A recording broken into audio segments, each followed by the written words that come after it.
Dios me los bendiga en este precioso día. Estoy muy contenta de estar nuevamente con ustedes este hermoso día que el Señor nos ha regalado. Espero en el Señor que puedan quedarse durante todo el video con nosotros y poder aprender y atesorar lo que el Señor tiene para este día, para nuestros corazones. Así es que espero que juntos podamos aprender y podamos disfrutar de la palabra de nuestro Señor. Bienvenidos. Vamos a comenzar nosotros y pues ya pues si se vienen agregando que se agreguen, ¿verdad? Vamos a orar. Padre, te bendecimos, Señor, te adoramos, te damos gracias por tu amor, por tu misericordia, Señor. Gracias, Padre amado, porque tu misericordia, Señor, es buena, Señor, es grande todos los días, Señor, es nueva, Padre Santo. Te bendecimos, Señor.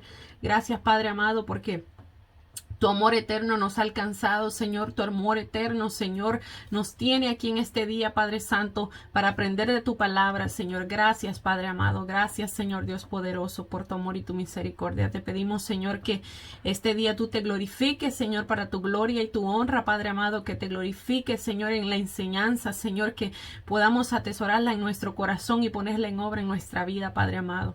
Edifícanos, Señor, con tu palabra, Padre Santo, en el nombre de Jesús, para tu gloria y tu honra te lo pedimos, Señor. Amén. Bueno, el año pasado, ¿verdad? Oh my God. Bueno, se siente como que fuera el año pasado. No, la clase pasada estuvimos hablando con los que estaban, ¿verdad? Terminamos hablando acerca del Espíritu Santo, ¿verdad? De lo que el Espíritu Santo produce en nosotros, de ese amor. Les comentaba yo que el Espíritu Santo produce en nosotros como siervos de Jesucristo. Entonces estábamos todavía estudiando el libro de Levítico y me he dado cuenta que hay bastantes temas que se repiten, como que se repiten en el libro y es porque se da ¿cómo se dice? Un recuento de la ley que Dios les había dado a los israelitas, ¿verdad? Entonces, si ustedes tal vez escuchan que hay un tema que ya lo vimos tal vez, pero que lo volvemos a repetir, es por eso, pero también el hecho de que se repita a veces se añaden, ¿verdad? Ciertos detalles que tal vez no se añadieron antes, entonces es bueno que lo volvamos a tocar. Por ejemplo, hoy vamos a hablar acerca del año de reposo de la tierra y el año del jubileo. Esto lo encontramos en Levítico 25. Lo voy a leer, dice: Jehová habló a Moisés en el monte Sinaí, diciendo: habla a los hijos de Israel y diles: cuando hayáis entrado en la tierra que yo os doy, la tierra guardará reposo para Jehová. 6 años sembrarás tu tierra y 6 años podarás tu viña y recogerás sus frutos. Pero el 7º año la tierra tendrá descanso, reposo para Jehová. No sembrarás tu tierra ni podarás tu viña. Sabemos que se sembraban 6 años, ¿verdad? La tierra. Y al 7º año no podían ellos sembrar porque el Señor había estipulado que ese año se le debía dar descanso a la tierra. Entonces dice: lo que de suyo naciere en tu tierra segada, no lo segarás, y las uvas de tu viñedo no vendimirás. Año de reposo será para la tierra. Qué justo es Dios, ¿verdad? Que hasta la tierra le daba un año de reposo. Dice: mas el descanso de la tierra te dará para comer a ti, a tu siervo, a tu sierva, a tu criado y a tu extranjero que morare contigo. Y a tu animal y a la bestia que hubiere en la tierra será todo el fruto de ella para comer. Y contarás 7 semanas de años, 7 veces. Se bendiga. Que te bendiga. Acabamos de empezar, mijo. Estamos hablando acerca del año de reposo de la tierra y del año del jubileo. ¿Ok? Entonces dice: ¿dónde me quedé? Ok. Mas el descanso de la tierra te dará para comer a ti, a tu siervo, a tu sierva, a tu criado y a tu extranjero que morare contigo. Y a tu animal y a la bestia que hubiere en tu tierra será todo el fruto de ella para comer. Y contarás 7 semanas de años, 7 veces 7 años, de modo que los días de las 7 semanas de años vendrán a ser 49 años.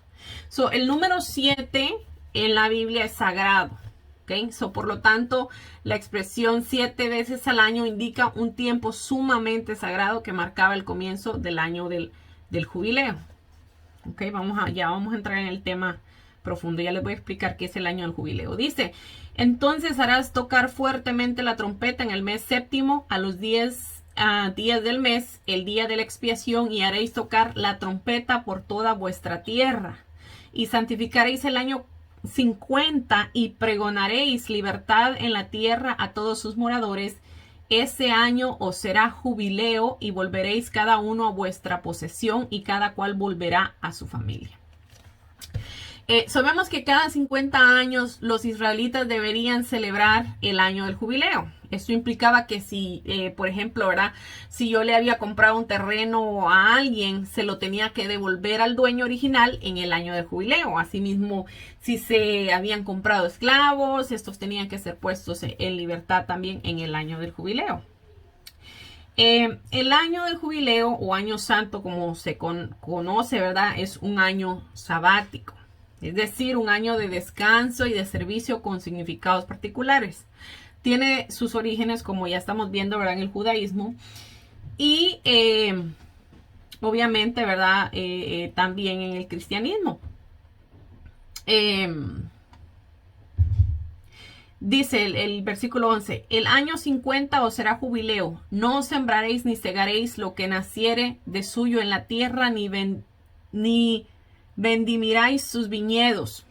Los israelitas no podían trabajar la tierra durante el año del jubileo, porque Dios había mandado que se le diera descanso a la tierra. Es decir, cada 7 años, 6 años se sembraba la tierra, como ya les había dicho, y el séptimo se le tenía que dar descanso a la tierra. O sea, no se podía sembrar, no se podía cosechar, aun si la tierra daba algún fruto, ¿verdad? De lo que se habían sembrado un año anterior, ellos no lo podían recoger, porque el Señor estipuló, ¿verdad? Que le dieran descanso a la tierra. Sabemos que justo es Dios, ¿verdad? Que incluso a la tierra le daba este descanso, ¿verdad? De ser cosechada, ¿verdad? Entonces, imagínense si la tierra tiene que descansar cuanto más nosotros, ¿verdad? Nosotros es necesario que... Hay mucha gente que se afana trabajando y trabajan todos los días. Hay gente que tienen hasta 3 trabajos. Entonces, no es sano. No es sano para el cuerpo. No es sano para nuestra salud, tanto física como mental. Entonces, nosotros debemos, ¿verdad? De tener por lo menos un día de descanso. Un día que nosotros digamos, bueno, mañana me voy a levantar un poquito tarde. Voy a tratar de descansar, porque nuestro cuerpo necesita, ¿verdad? Regenerar sus fuerzas, sus energías, ¿verdad? Y asimismo vemos que la tierra también lo necesita, ¿verdad? Dice, porque es jubileo santo será. Dios te bendiga. Dice, porque es jubileo santo será vosotros, el producto de la tierra comeréis. En este año de jubileo volveréis cada uno a vuestra posesión. Cada tierra o terreno, ¿verdad? Que se había comprado, tenía que regresar al dueño original. Esto obviamente con el fin de que hubiera igualdad económica entre el pueblo.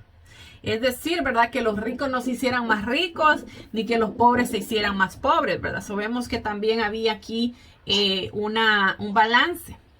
Dice, y cuando vendieres algo a vuestro prójimo o comprareis de mano de vuestro prójimo, no engañe ninguno a su hermano. Conforme al número de los años después del jubileo comprarás de tu prójimo, y conforme el número de los años de los frutos te venderá él a ti. Cuando mayor fuere el número de los años, aumentarás el precio, y de cuanto menor fuere el número, disminuirás el precio, porque según el número de las cosechas te venderá él. Bueno, esto quiere decir que si digamos que el año pasado había sido el año del jubileo, por dar un ejemplo, ¿verdad? Tú podías vender las tierras a un valor mucho más alto porque el nuevo dueño, ¿verdad? Se podía quedar con la tierra por 49 años. Entonces ya cuando llegaban los 50 años la tenía que devolver al dueño original. Entonces... Pero digamos que faltaban 3 años ya para que fuera el jubileo. Digamos que yo compraba una tierra, ¿verdad? Y de aquí a 3 años fuera el año del jubileo. Entonces, el precio tenía que ser bien bajito porque yo iba a poseer la tierra solamente por 3 años. Entonces vemos cómo había ese balance, ¿verdad? Cómo Dios estipuló todo esto aquí, de este balance también en cuanto a lo que se compraba, ¿verdad? Lo que se adquiría. Dice, y no engañe ninguno a su prójimo, sino temed a vuestro Dios, porque yo soy Jehová vuestro Dios. Dice, ejecutad pues mis estatutos y guardaréis mis ordenanzas y ponedlos por obra y habitaréis en la tierra seguros. Y la tierra dará su fruto y comeréis hasta saciaros y habitaréis en ella con seguridad. Y si dijeres, ¿qué comeremos el 7º año? He aquí que hemos de sembrar, que no hemos de sembrar ni hemos de recoger nuestros frutos. Entonces yo os enviaré mi bendición en el 6º año y ella hará que haya fruto por 3 años. Vemos que Dios les prometió, ¿verdad? Que si ellos seguían estas órdenes, ¿verdad? Al pie de la letra, al 6º año Dios le iba a mandar una cosecha que les iba a durar 3 años. Imagínense qué gran bendición de esa. Usualmente una cosecha duraba para sostenerse durante 1 año, mientras que la tierra volvía a producir para el siguiente año. Pero aquí Dios les está prometiendo, ¿verdad? Que les va a dar una cosecha al 6º año que les va a durar por 3 años. Imagínense, el año que ellos van a dejar descansar en la tierra, más el año siguiente, ¿verdad? Que se va a tardar la tierra en producir el fruto. Imagínense, les va a durar todo este tiempo ese fruto, ¿verdad? Que Dios les estaba diciendo aquí, que sí lo iban a sembrar en el 6º año, ¿verdad?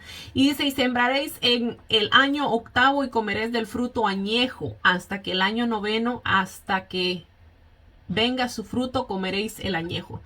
Que ellos tenían que guardar, ¿verdad? Obviamente del 6º año tenían que guardar para poder sobrevivir los años que vinieran, ¿verdad?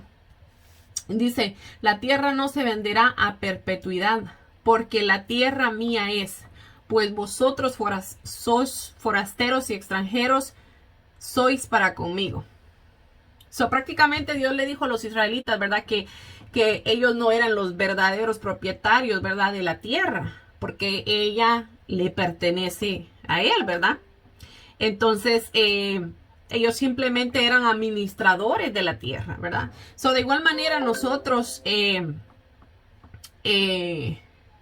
o las posesiones materiales, ¿verdad? De nosotros los creyentes en el Nuevo Testamento le pertenecen al Señor. Nosotros debemos de considerarlo de esa manera, aunque tal vez en el papel dice que es mío, nosotros tenemos que decirle al Señor, yo sé que yo no obtuve esto por mi cuenta, sino que tú permitiste que yo lo tuviera. Entonces, ese debe ser nuestra manera de pensar, ¿verdad? Nosotros somos mayordomos para administrar, ¿verdad? Las cosas del Señor, tanto nuestras posesiones como todo lo que nosotros hacemos para Él y para los demás, ¿verdad? Dice, por tanto, en toda la tierra de vuestra posesión otorgaréis rescate a la tierra. Cuando tu hermano empobreciere y vendiere algo de su posesión, entonces su pariente más próximo vendrá y rescatará lo que su hermano hubiere vendido. Para que las posesiones se quedaran en la familia, ¿verdad? Un hombre pariente podía comprarlas, ¿verdad? Para que así regresara más rápido a la familia. Y dice, y cuando el hombre no tuviere rescatador y consiguiere lo suficiente para el rescate, entonces contará los años desde que vendió y pagará lo que quedare al varón a quien vendió y volverá a su posesión. Mas si no consiguiere lo suficiente para que se la devuelvan, lo vendido estará en poder del que la compró hasta el año del jubileo, y el jubileo saldrá y volverá a posesión. Vemos, ¿verdad? Que Dios está repitiendo aquí lo mismo, ¿verdad? Que si, digamos que Maritza vendía su tierra, ¿verdad? Porque tenía una necesidad grande y la única manera de solventarla era vender su tierra, ¿verdad? Pero ella estaba después desesperada que la quería rescatar, por decirlo así, como vamos a decirlo, por ejemplo, que la quería comprar para atrás, ¿verdad? Que ella quería que le vendieran la tierra que ella había vendido para atrás. Si ella había podido conseguir el dinero para volver a comprar esa tierra, ella la podía comprar y el que se la compró tenía que devolvérsela, aunque quisiera o no quisiera. Se la tenía que devolver. Ahora, si digamos que Maritza no tenía el dinero, no podría juntar el dinero para poder adquirir su tierra para atrás, ella tenía que esperar hasta que pasaran 50 años para que la tierra volviera a sus manos, ¿verdad? Entonces, Dice, y si no fuera rescatada dentro de un año entero la casa, no, dice, el varón que vendiere casa de habitación en ciudad amurallada tendrá facultad de redimirla hasta el término de un año desde la venta. Un año será el término de poderse redimir. Fíjense bien que aquí dice que es una casa que está en una ciudad amurallada. ¿Okay? Dice que si pasaba un año y ellos no rescataban, o no volvían a comprar la casa para atrás, esa casa ya no la podían comprar. Dice, si no fuera rescatada dentro de un año entero, la casa que estuviera en la ciudad amurallada quedará para siempre en el poder de aquel que la compró y para sus descendientes y no saldrá en el jubileo. Aquí podemos ver o podemos especular, ¿verdad? Que probablemente como las casas no le daban ningún valor agregado al comprador, por esta razón no se requería que se devolviera a su dueño original, ¿verdad?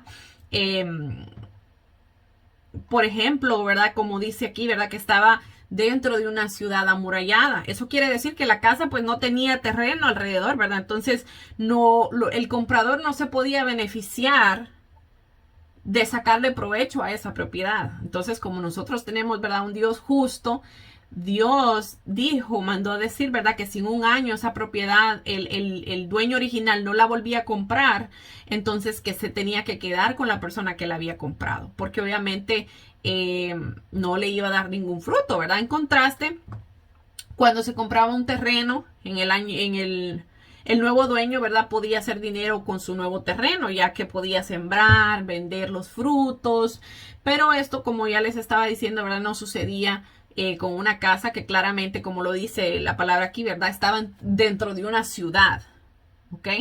No había terreno que pudiera aprovecharse y sacarle ganancia, por decirlo de una manera, ¿verdad? Ni tampoco para consumir propiamente. Dice, mas las casas de las aldeas que no tienen muro alrededor serán estimadas como los terrenos del campo. Podrán ser rescatadas y saldrán en el jubileo. Pero en cuanto a las ciudades de los levitas, ellos podrán rescatar en cualquier tiempo las casas de las ciudades de su posesión. Y el que comprare de los levitas saldrá de la casa vendida o de la ciudad de su posesión en el jubileo, por cuanto las casas de las ciudades de los levitas son la posesión de ellos entre los hijos de Israel, mas la posesión del elegido y de sus ciudades no se venderán, porque es perpetua posesión de ellos. Recordemos que los levitas no se les fueron entregadas tierras, ¿ok? Por heredad, cuando se repartió la tierra prometida, ¿verdad? Sino que más bien se les fueron asignadas ciudades, ¿ok? Por esta razón, ellos, cualquier cosa que ellos vendieran, no importa si era lo que había dicho, ¿verdad? Una ciudad amurallada, una casa, a ellos sí se les tenía que devolver. ¿Ok? Dice, y cuando tu hermano empobreciere y se acogiere a ti, tú lo ampararás como forastero y extranjero vivirá contigo. No tomarás de él usura ni ganancia, sino tendrás temor de tu Dios y tu hermano vivirá contigo. No le darás tu dinero a usura, ni a tus víveres en ganancia. ¿Alguien de ustedes sabe qué es usura? No saben, ninguno de ustedes sabe qué es usura. Bueno, ahorita se los explico. Bueno, Dios prohibió, ¿verdad? El cargo de usura, o esto es más conocido, nosotros lo conocemos como el interés, ¿verdad? Cuando uno hace un préstamo. Cuando uno hace un préstamo, siempre los bancos pues te dan cierto interés, ¿verdad? Digamos que yo presto 100 quetzales, por decirlo así. Entonces acuerdo en pagarlo en 2 meses, por decirlo de una manera, pero ¿cómo se llama? El arreglo es de que en esos 2 meses yo no voy a pagar 100, sino que probablemente voy a terminar pagando 150, ¿verdad? Entonces esos 50 quetzales son de intereses, ¿verdad? Así es como ganan dinero los bancos, ¿ok? Dios prohibió el interés, ¿verdad? Por préstamos a los necesitados para suplir sus necesidades básicas. Dios quería impedir, ¿verdad?, que los pobres fueran explotados por los ricos. Sin embargo, esa ley no se prohibía para prestar dinero a los que no eran israelitas por un interés razonable, ¿verdad? No tampoco excesivo, ¿verdad? y también para propósitos comerciales. O sea que, digamos que entre los israelitas estaba prohibido. Digamos que yo soy israelita y Suseli es israelita. Entonces yo le presto algo a Suseli. Suseli no me puede dar a mí un préstamo con intereses. No me lo puede dar. Eso según la ley, ¿verdad? Pero si digamos que viene una persona que no era israelita a prestarle algo a ella, entonces ella podía poner intereses. Pero obviamente razonablemente, ¿verdad? No tampoco a aprovecharse de una manera exagerada de la gente. ¿Okay? Y esto así pasaba con los israelitas, ¿verdad? En Deuteronomio 23:20 dice: del extranjero podrás exigir interés, mas de tu hermano, dice, no lo exigirás, para que te bendiga Jehová tu Dios en toda obra de tus manos en la tierra a donde vas para tomar posesión de ella. Sabemos que Dios siempre, ¿verdad?, estaba teniendo cuidado de su pueblo, ¿verdad?, en todas estas cosas. Dice: yo, Jehová vuestro Dios, que os saqué de la tierra de Egipto para daros la tierra de Canaán para ser vuestro Dios. Y cuando tu hermano empobrecieres estando contigo y se vendiere a ti, no le harás servir como esclavo, como criado, como extranjero estará contigo, hasta el año del jubileo te servirá. Entonces saldrá libre de tu casa, él y sus hijos consigo, y volverá a su familia y a la posesión de sus padres, y se restituirá. Porque son mis siervos los cuales saqué de la tierra de Egipto, no serán vendidos a manera de esclavos. No te enseñorearás de él con dureza, sino que tendrás temor de tu Dios. Así tu esclavo como tu esclava que tuvieres serán de las gentes que están en vuestro alrededor. De ellos podrás comprar esclavos y esclavas. Bueno, explicando un poco esto, ¿verdad? Dios puso cláusulas, ¿verdad?, para los pobres que debían venderse como esclavos por contrato. O sea, que digamos que una persona estaba pasando una pobreza sumamente extrema, ¿verdad? Entonces no le quedaba de otra más que venderse como esclavo a alguien, ¿verdad? Sin embargo, la esclavitud era una condición temporal, como ya lo leímos, ¿verdad? Entonces, la ley también prohibía el trato áspero, ¿verdad? O por decirlo, el trato malvado, ¿verdad?, de los amos hacia los esclavos. Y estipulaba la liberación de los esclavos en el año del jubileo. Ahora, algunos movimientos, ¿verdad?, que se han visto a favor de la esclavitud en la historia han usado mal algunos pasajes de este libro de Levítico, ignorando sus estipulaciones y restricciones, ¿verdad? Por ejemplo, la esclavitud era una realidad en los tiempos bíblicos. Sí, aquí lo estamos leyendo, sí habían esclavos en los tiempos bíblicos, pero el que Dios le permitiera, ¿verdad?, a los israelitas que compraran esclavos de los pueblos paganos fue prácticamente una bendición para los esclavos que fueron comprados. ¿Por qué? Porque Dios exigía que los israelitas trataran a los esclavos con mucha más dignidad que la que ellos recibían en su propio país, ¿verdad? Por dar un ejemplo. Incluso se les daba un día de descanso, ¿verdad? Y también, si no estoy mal, se les pagaba un sueldo. O sea que ellos no estaban trabajando de gratis, además de que también se les daba comida y techo, ¿verdad? Dice: porque mis siervos son los hijos de Israel, son siervos míos, a los cuales saqué de la tierra de Egipto, yo Jehová vuestro Dios. Ok. Entonces ahí llegó este capítulo acerca del año del jubileo. Y yo creo que habíamos hablado anteriormente un poquito acerca de lo que pasó cuando fue el año no fue el año del jubileo ese, no, perdón, me estaba acordando que habíamos visto ese, pero no, esa no era, era una fiesta judía la que estábamos viendo, creo que la semana pasada. Sí, yo creo que fue la semana pasada la que estuvimos viendo, pero no fue el año del jubileo. Bueno, siguiendo esto, vamos a ver ahora el capítulo 26 de Levítico. Eso es lo que yo les decía, que yo creo que ya lo tocamos, pero Dios vuelve a recalcar, ¿verdad?, estas bendiciones por la obediencia del pueblo, ¿verdad? Acuérdense que hay bendiciones por la obediencia y también hay maldiciones por la desobediencia. Entonces, en Levítico 26 encontramos donde dice bendiciones de la obediencia y empieza el capítulo así, dice: No haréis para vosotros ídolos, ni escultura, ni os levantaréis estatua, ni pondréis en vuestra tierra piedra pintada para inclinarnos a ella, porque yo soy Jehová vuestro Dios. Dios mandó, ¿verdad?, que no se adorara o se inclinara a nadie ante figuras hechas de manos de hombres.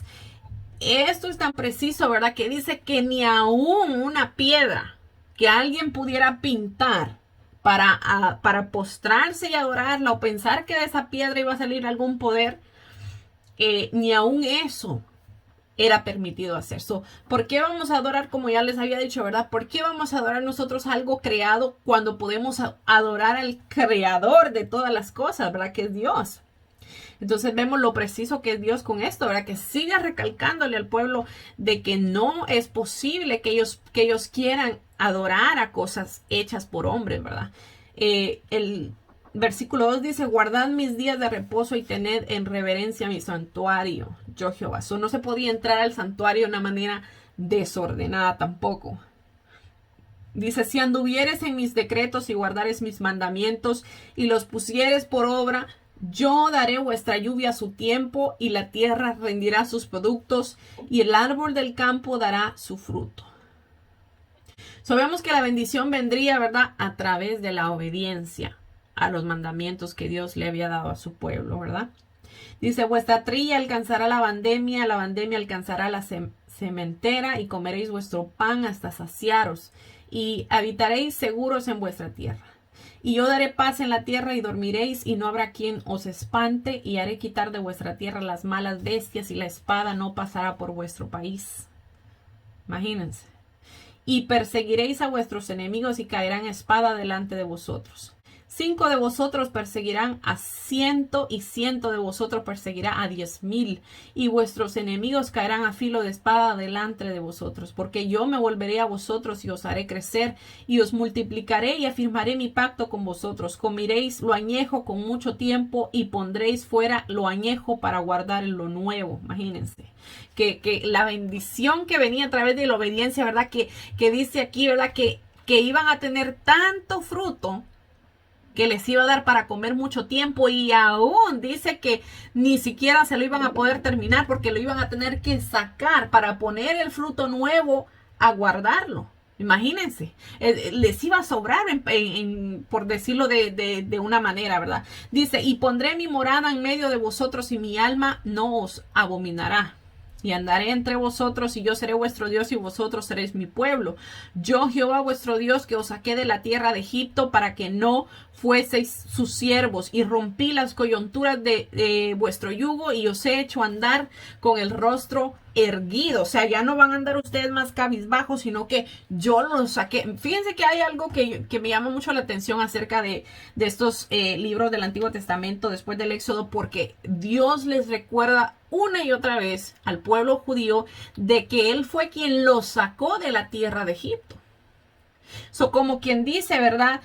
No se olviden que un día ustedes fueron esclavos, que un día ustedes estaban viviendo bajo esa esclavitud y yo os redimí, yo los saqué a ustedes dentro de esa esclavitud.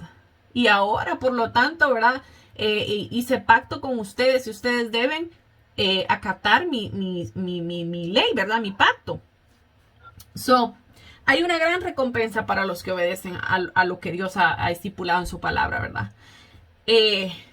Ahí leíamos, ¿verdad? Que no vamos a tener miedo de nuestros enemigos. Dios nos va a suplir todas nuestras necesidades básicas. Nos dará paz, que yo creo que la paz es uno de los componentes más importantes en la vida de toda persona y es lo que más escasea en este tiempo. Entonces, vamos a poder también, dice, dormir tranquilos, sabiendo que si morimos, ¿verdad? En la noche vamos a despertar con nuestro Señor en su presencia, ¿verdad? Pero esto, obviamente, si nosotros obedecemos su palabra, si nosotros vivimos una vida conforme a lo que Él estipuló, ¿verdad? En su palabra, nos va a hacer crecer. La mayoría, déjeme decirle, ¿verdad? Que la mayoría de bendiciones de Israel son terrenales. Pero las bendiciones para nosotros como iglesia de Jesucristo son celestiales, son espirituales. Es decir, que muchas de esas bendiciones no es, la promesa no es que las tengamos ahorita mismo en la vida que estamos viviendo, aunque sí, obviamente nosotros, cualquiera que esté en Cristo va a tener paz. Sí van a venir pruebas, pero la paz, como dijo el Señor Jesucristo, la paz que yo os dejo no es como el mundo la da. ¿Y por qué? Porque el mundo encuentra paz en tener bienes. Digamos, ay, yo tengo tanto dinero que ya yo no tengo necesidad de trabajar y voy a vivir en paz. Eso es mentira. Eso es mentira porque van a haber situaciones en tu vida que no vas a poder solucionar con el dinero y dónde va a quedar tu paz. Pero en cambio, la paz que el Señor da es una tranquilidad dentro de nosotros de saber que Dios tiene el cuidado a pesar de las situaciones que nosotros tengamos, a pesar de los problemas que vengan. Esa paz que el Señor pone en nuestro corazón es el hecho de nosotros, la fe, el hecho de saber que Dios está en control de todo lo que nos está pasando y que, como dice la palabra, todo obra para bien. Aunque ahorita las circunstancias sean malas, todo obra para bien para aquellos que aman al Señor, dice la palabra. Entonces, vuelvo otra vez a la historia de José, ¿verdad? De José que lo vendieron sus hermanos. Vemos toda la tribulación que él pasó durante todo ese tiempo, mas sin embargo, todas esas cosas obraron para bien para él y su familia. Entonces, esa es la paz, ¿verdad? Que el Señor nos da a nosotros, ¿verdad? Esa paz en medio de todo ese proceso. Cuando nosotros actuamos en obediencia a Dios, Él nos va nos hará crecer espiritualmente. Nuestros enemigos, ¿verdad? No nos van a poder derrotar. Y cuando estoy hablando de nuestros enemigos, no vayan a creer que es tal vez... bueno, miren. Por ejemplo... Maritza tiene una persona en su trabajo que la está hostigando, ¿verdad? Tiene una muchacha tal vez que tiene envidia de ella y la está hostigando. Pues el diablo sí puede usar a personas para hostigarnos. Pero eso no puede, nosotros como cristianos no podemos considerar, yo la considero mi enemiga porque me está hostigando. No es ella, es quien está detrás de ella, ¿verdad? Pero cuando yo digo nuestros enemigos, ¿verdad? Estoy refiriéndome a Satanás, ¿verdad? En este caso. ¿Por qué? Porque él lo que quiere es vernos a nosotros destruidos. Pero Dios nos va a dar tanta fuerza espiritual que no va a haber circunstancia, no va a haber problema, no va a haber ninguna cosa que nos pueda a nosotros derribar. Puede ser que nos entristezcamos por un día, por 2, por 3, por 4, pero eso no quiere decir que no voy a salir yo de ese estado en el que estoy, sino que Dios me va a dar a mí la fuerza dentro de mí, dentro de mi corazón, ¿verdad? Esa fuerza que el Espíritu Santo nos da para poder yo salir de ese estado de tristeza o de angustia quizá que yo me encuentre. Entonces eso viene conforme a la obediencia del Señor, ¿verdad? Amén. Ahora vamos a ver consecuencias de la desobediencia. So, vimos las consecuencias, las bendiciones, ¿verdad? De la obediencia. Ahora vamos a ver las consecuencias, perdón, de la desobediencia. Levíticos 26, seguimos, dice el versículo 14. Pero si no me oyereis, ni hiciereis todos estos mis mandamientos, y si desdeñareis mis decretos y vuestra alma menospreciare mis estatutos, no ejecutando todos mis mandamientos e invalidando mi pacto, yo también haré esto con vosotros. Enviaré sobre vosotros temor. Imagínense. ¿Cuánta gente vive con temor hoy en día? El mundo está lleno de terror actualmente. Sí, nosotros podemos sentir temor de ciertas cosas en algún tiempo de nuestra vida, pero una cosa es sentir un temor y otra cosa es vivir todo el tiempo con ese miedo encima, con que no pueden dormir, escuchan un medio ruido y se pone mal la gente. Y mucha gente vive así. Dice extenuación y calentura. Mire, imagínense, dice, lo voy a leer otra vez. Yo también haré con vosotros esto. Dice, si no acatares mis mandamientos, enviaré sobre vosotros terror extenuación y calentura que consumirán los ojos y atormenten el alma. Imagínense, mucha gente atormentada. Y sembraréis en vano vuestra semilla porque vuestros enemigos la comerán. Imagínense. Qué tremendo. Dice, pondré mi rostro contra vosotros y seréis heridos delante de vuestros enemigos. Y los que os aborrecen se enseñorearán de vosotros y oiréis sin que haya quien os persiga. Wow. Lo contrario totalmente a los que obedecen, ¿verdad? Porque el que obedecía, ¿verdad? Decía ahí que sus enemigos no lo iban a poder derrotar, pero aquí dice que van a ser heridos delante de sus enemigos. Y los que os aborrecen, dice que se van a enseñorear de ellos. Quiere decir que van a tomar control de su vida. Imagínense. Dios puso sobre la mesa las promesas de la bendición por medio de la obediencia y sus mandamientos, pero también puso en la mesa el castigo por desobedecerlo. Dice el verso 18, y si aún con estas cosas no me oyereis, yo volveré a castigaros 7 veces más por vuestros pecados. Y quebrantaré la soberbia de vuestro orgullo y haré vuestro cielo como hierro y vuestra tierra como bronce y vuestra fuerza se consumirá en vano. Hay gente que ustedes la ven que trabaja y nunca pueden, siempre están sin nada.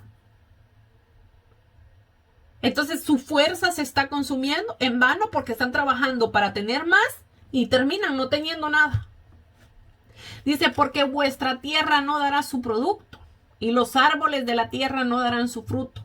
Si anduviereis conmigo en oposición y no me quisieres oír, yo añadiré sobre vosotros 7 veces más plagas según vuestros pecados.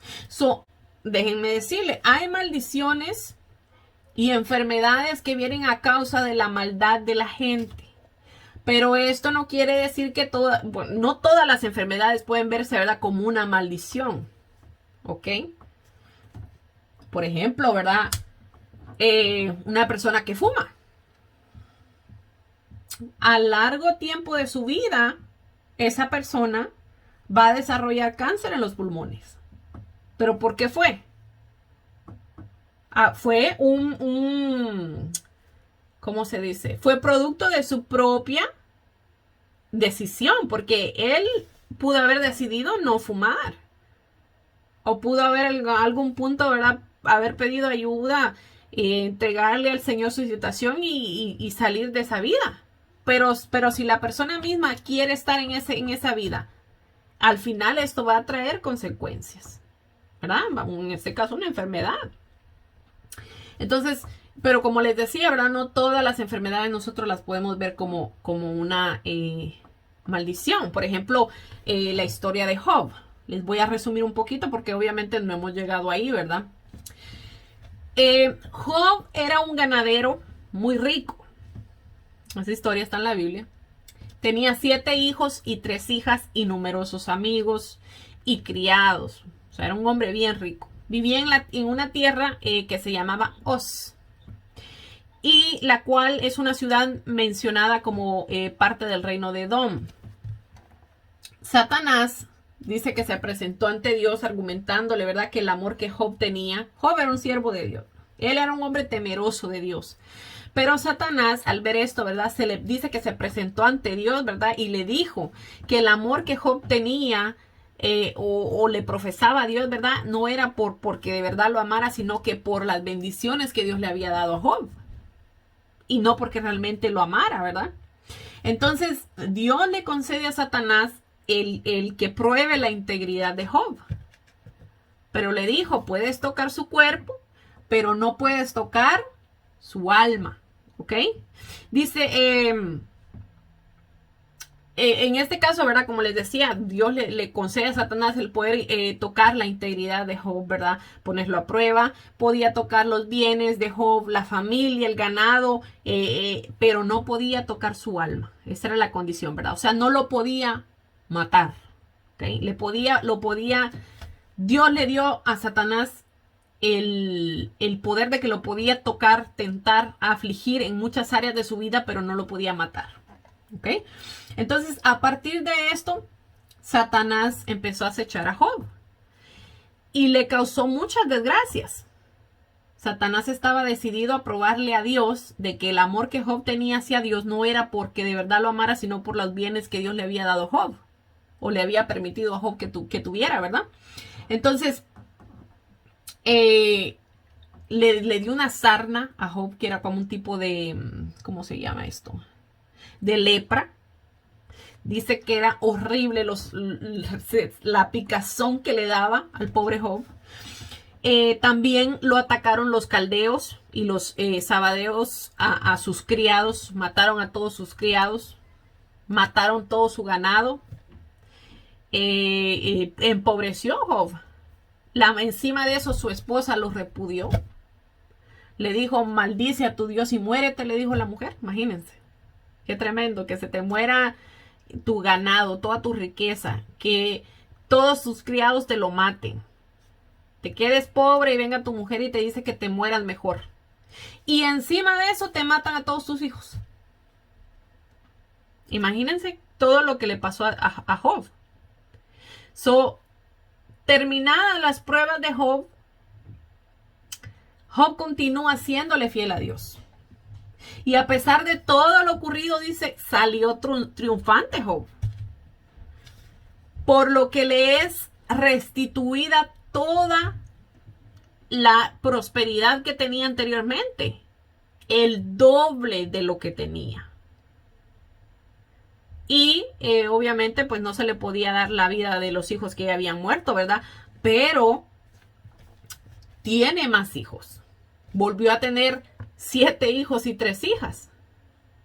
Imagínense, entonces lo único que con la misma mujer, como eso tanto que lo recalcan, que dicen, ay no, Dios le restituyó todo, pero le dejó la misma mujer, ¿verdad? Bueno, Dios sabe por qué lo hizo.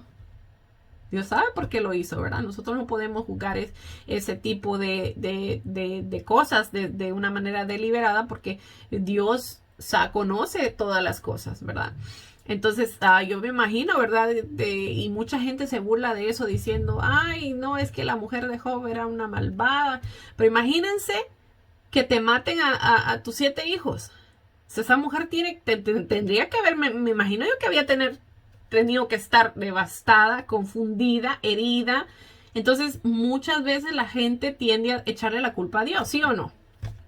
Pero Dios en este caso no tenía la culpa, pero la gente muchas veces en ignorancia le echa la culpa a Dios. Pero Dios pasa por alto esto cuando sabe que la gente lo hace por ignorancia. Entonces, al final dijo Job, miren lo que dijo Job, de oídas te había oído, mas ahora mis ojos te ven.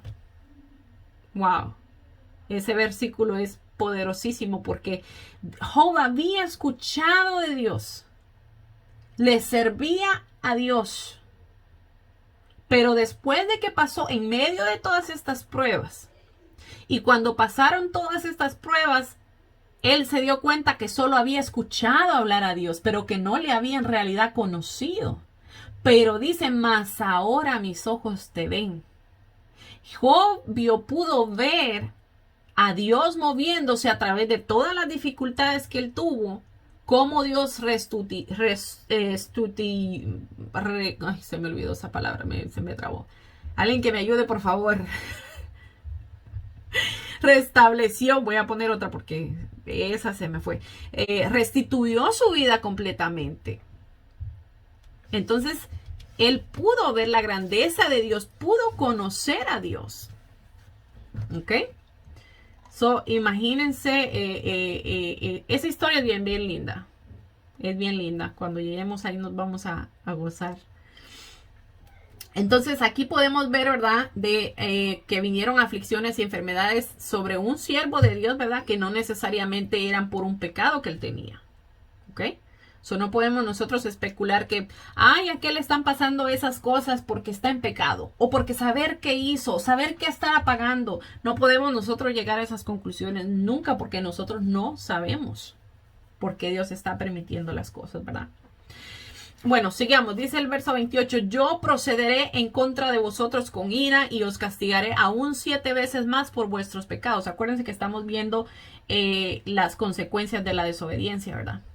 Entonces dice, yo procederé contra vosotros con ira y os castigaré aún 7 veces más por vuestros pecados y comeréis la carne de vuestros hijos.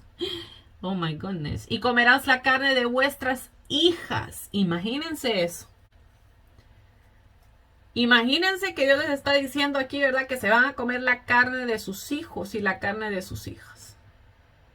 Wow. ¿Y saben qué?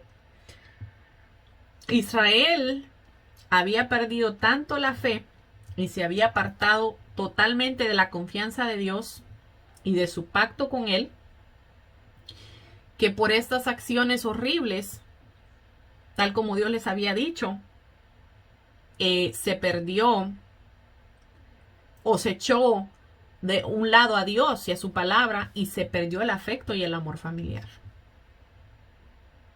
Porque la única manera de que una persona pueda llegar a cometer semejante cosa es no tener temor a Dios. Imagínense. Llegarse a comer a un hijo o una hija. Y Dios se los dijo aquí, ¿verdad? Que esos iban a ser castigos por su desobediencia.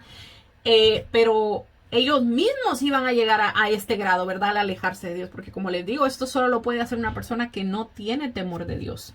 Y pasó en Segunda de Reyes 6:28 al 30 dice, les voy a leer el pedacito de esta historia. Dice, después de esto aconteció que Ben-Hadad, rey de Siria, reunió todo su ejército y subió y sitió a Samaria. Y hubo gran hambre en Samaria, consecuencia de aquel sitio, tanto que la cabeza de un asno, imagínense, la cabeza de un asno, se vendía por 800 piezas de plata, y la cuarta parte de un cab de estiércol de palomas por 5 piezas de plata. Y pasando el rey de Israel por el muro, una mujer le gritó y le dijo, salva, rey, señor mío. Y él le dijo, si no te salva Jehová, imagínense la contestación del rey, ¿verdad? Si no te salva Jehová, ¿de dónde te puedo salvar yo? Miren que este rey reconocía, ¿verdad? Que sí, Dios, que era Dios, el Dios Todopoderoso, no podía hacer nada por ella. ¿Qué podía hacer él? Dice, del granero o del lagar. O sea, ¿de qué yo te puedo dar? Y le dijo el rey, ¿qué tienes? Ella respondió, esta mujer me dijo, de acá, da acá a tu hijo y comámoslo hoy, y mañana comeremos el mío. Imagínense. Y comimos pues a mi hijo y lo cocimos pues a mi hijo y lo comimos. Ay, Señor Jesús. El día siguiente yo le dije, da acá a tu hijo y comámoslo, mas ella ha escondido a su hijo. Imagínense qué tremendo.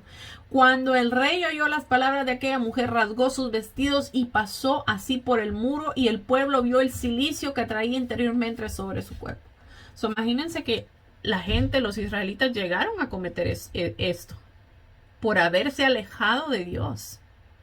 Llegaron incluso hasta comerse a sus hijos en un tiempo de desesperación, de hambruna, en donde la ciudad estaba sitiada, ¿verdad? Sitiada es, ¿verdad? Que estaba rodeada, ¿verdad? O sea, antes las ciudades, le decían ciudades amuralladas porque estaban cubiertas por una muralla, ¿verdad? Y había solo una puerta de entrada.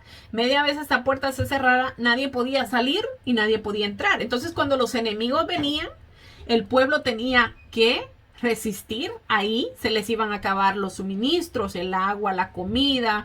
Entonces, al ellos estar sitiados, ¿verdad? Se podían quedar sin todos estos abastecimientos de alimentos. Entonces, esto fue lo que le pasó a los israelitas. Pero imagínense llegar hasta comerse a su hijo. Dice, destruiré vuestros lugares altos y derribaré vuestras imágenes y pondré vuestros cuerpos muertos sobre los cuerpos muertos de vuestros ídolos y mi alma os abominará. Wow. Una vez más Dios nos deja saber que las imágenes y los ídolos no tienen vida.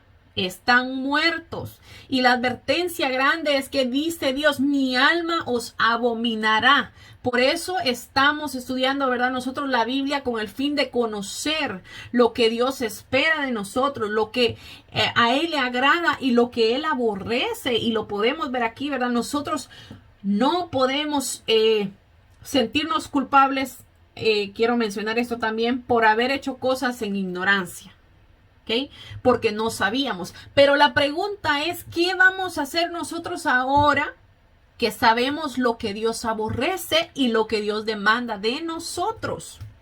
¿Qué vamos a hacer nosotros ahora con el conocimiento que ya nosotros adquirimos y estamos adquiriendo? ¿Qué vamos a hacer? Dice el verso 31, haré desiertas vuestras ciudades y asolaré vuestros santuarios y no oleré la fragancia de vuestro perfume. ¿Sabían que nosotros podemos ser como olor fragante a Dios? Pero también vemos en 2 de Corintios 2, 14 al 16, quiénes son olor fragante. Y podemos ver también que hay un olor que no le es grato a Dios. Vamos a leerlo. Dice, mas a Dios gracias, el cual nos lleva siempre en triunfo en Cristo Jesús, y por medio de nosotros manifiesta en todo lugar el olor de su conocimiento. Imagínense. Porque para Dios somos grato olor de Cristo en los que se salvan y en los que se pierden. A esto ciertamente olor de muerte para muerte y a aquellos olor de vida para vida.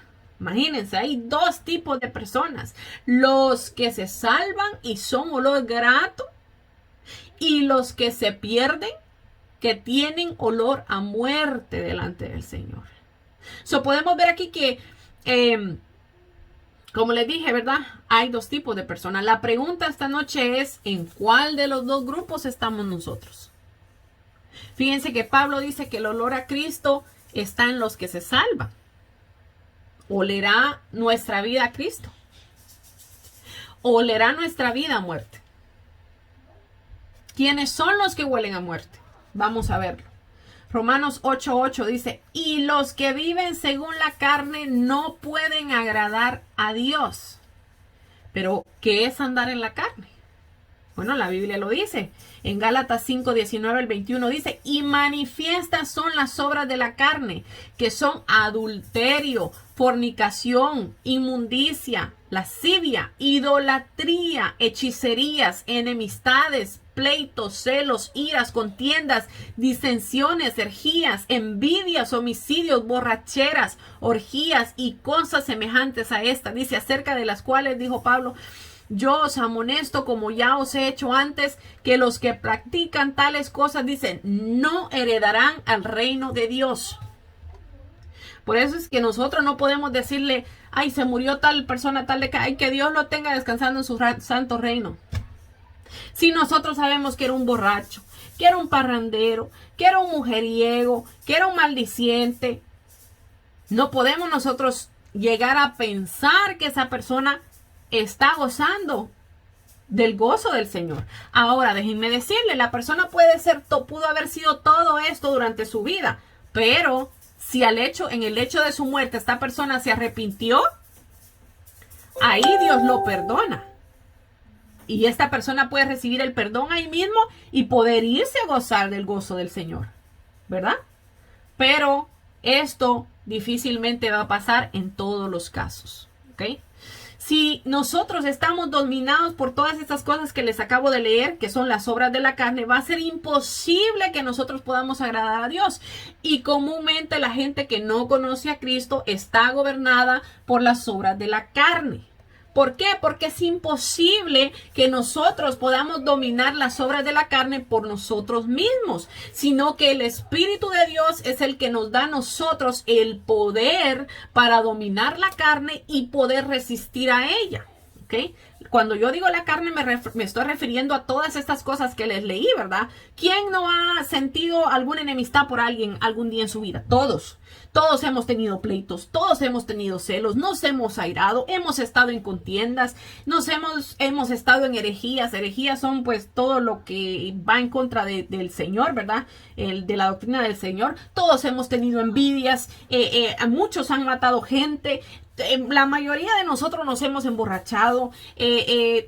Todo esto cabe en nuestra conducta, ¿verdad? Pero como les digo, estas son las obras de la carne y cualquier persona que ande metida en todas estas obras dice que no va a poder heredar el reino de los cielos. Entonces, todas estas cosas nosotros no las podemos dominar si no es por medio del Espíritu Santo de Dios que nos da el poder para dominar estas cosas. ¿Ok? Pero el problema está en que el Espíritu de Dios se les da únicamente a las personas que aceptan a Jesucristo como su Señor y Salvador exclusivo y entregan su vida a servirle a Él. Por eso Dios nos manda a nosotros como creyentes, ¿verdad?, a salir de estas prácticas pecaminosas después de que nosotros aceptamos a Jesús, porque venimos nosotros a ser el templo del Espíritu Santo, por lo cual nosotros tenemos que consagrarnos para servirle a Dios. Por eso es que ven que ahora la Jessie que antes salía a los bailes, que andaba ahí de parranda en parranda, por decirlo de una manera, ahora esta mujer que está aquí no lo hace ya. ¿Por qué? Porque Dios en su infinita misericordia me rescató, me redimió, me puso el Espíritu Santo de Dios el día que yo acepté a Jesucristo como mi Señor y Salvador. Y ese mismo Espíritu Santo que Dios depositó en mí ahora me ha dado el poder para yo poder decir, no voy a hacer estas cosas más. Porque ahora el amor del Señor que está dentro de mí es más fuerte. Yo quiero agradar al Señor, por eso yo no voy a hacer esas cosas. No es que la tentación no está ahí. No es que de vez en cuando a uno no se le vienen recuerdos y le dan ganas de hacerlas. Pero esas ganas que nos vienen a nosotros nunca van a ir por encima de lo que el Señor puso en nuestro corazón. Porque ahora, como dijo Pablo, ya no vivo yo. Ya no viven mis deseos, sino que ahora vive Cristo en mí. Lo que Cristo quiere que yo haga, eso es lo que yo voy a hacer. La vida que Cristo demanda de mí, esa es la vida que yo voy a vivir. Amén.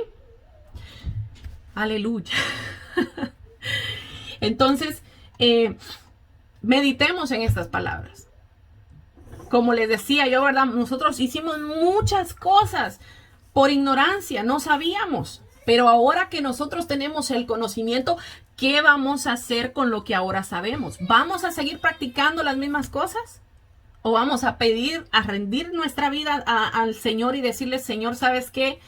He pecado, he errado mi vida, he pecado grandemente. Ayúdame, Señor, a salir de este estado donde yo estoy. Ayúdame a poder entender tu palabra, a poder yo entregar mi vida a ti y poder vivir una vida conforme a lo que dice tu palabra. Porque yo creo que todos los que estamos aquí, nosotros anhelamos, como dice la palabra, entrar al reino de los cielos. ¿Verdad?